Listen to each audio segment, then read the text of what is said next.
What's good with y'all, man? Back at it with another video for y'all boys, and today I'm gonna be explaining all the things I've learned about God and the Bible and stories in the Bible on my fast. I just learned this in a matter of 24 hours. So before I get into that, like, share, subscribe, hit the bell for future notifications. Link to all my socials in the description. So it's the end of my fast today. It's Wednesday. I started my fast Sunday night and I ended tonight at around 6-7 p.m. When I get home, I'm gonna eat me a salmon bowl, with some rice and some yum sauce and some broccoli. I could just taste it right now.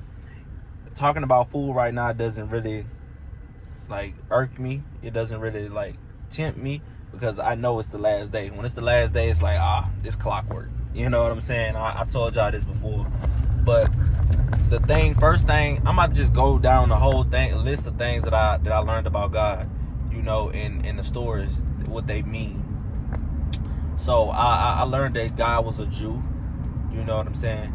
A lot of y'all probably like, bro, duh, you ain't know this? Bro, don't judge me, bro. I wasn't really deep into it. I just knew God. I knew all the cross stuff. Okay, let me get into that.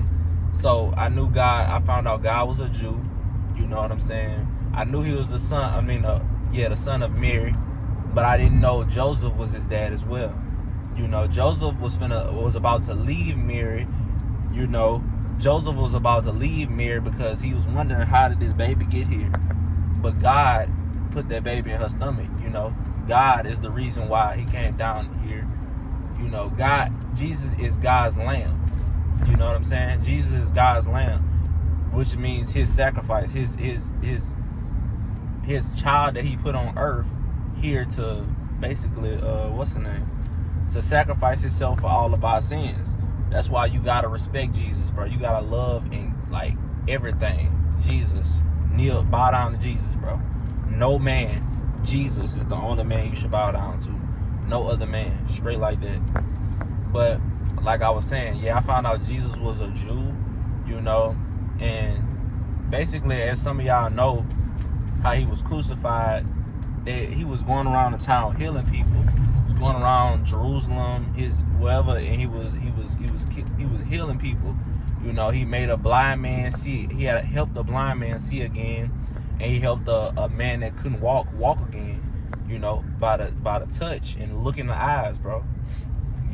And all that transfers to is your faith. Basically, in another way of saying your faith.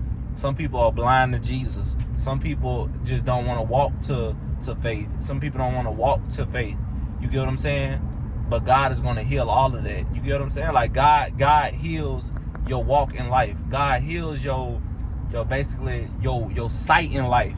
Because before you start believing in God, before you start, if you're not really living, bro. If you're not believing in God, trusting in God, and praying and have a relationship with God, bro, you're not even living yet, bro. I'm gonna keep it a stack with you. You haven't lived yet. And I'm gonna keep it you might think you living, but you living in sin, bro. Let's keep it a stack. Because if you're not if you don't have a relationship with God, 9 times out of 10 you're sinning, bro. Everybody sins, but I'm saying 9 times out of 10 you live in a sinful lifestyle. You get what I'm saying? If you don't have a close connection with God or a connection with God at all. So another thing, Jesus had disciples. You know what I'm saying? Jesus had disciples. So with him having disciples, I can't name all of them. I'm gonna just name one, Peter. It was a lot of them though, but he had disciples, and all his disciples were people that believed in him and believed he was the son of the Messiah, which is the Son of God. You know what I'm saying? So basically, those was the people pushing around his message and walking around with him while he healed people. While he was on his walk. And while he was on his walk, they had some other people that was following along. They weren't really his disciples, but I think it was 5,000 people. God fed. They was wondering how. They had a boy. He had only 4 loaves of bread and 2 fish. I might be wrong, bro. Don't get on me. He only had a little bit of bread and fish. So how you gonna feed 5,000 people with that? God blessed it, and it started to multiply, bro. He started to multiply a lot of bread and fish, so much that they had leftovers, bro. which means God is going to provide. That I'm translating it to today, like to how terms go nowadays. God, that's basically saying God is going to provide. So don't stress about the little stuff that you have. Don't stress. They were stressing. They was like, we only have this amount of food. How we gonna feed 5,000 people? God is going to provide, bro. God will never let you go hungry, bro. God will never let you go hungry. You will always eat, bro. You will always eat. You know what I'm saying? Long as you trust in God. Long as you trust in God, you will always have something to eat, bro. You will always keep surviving. You will always keep being here. Long as you have that close relationship with God. He's in your life, dog. You know? And he had another, he turned water into wine. You know, he told them fill the wells up. It was a wedding.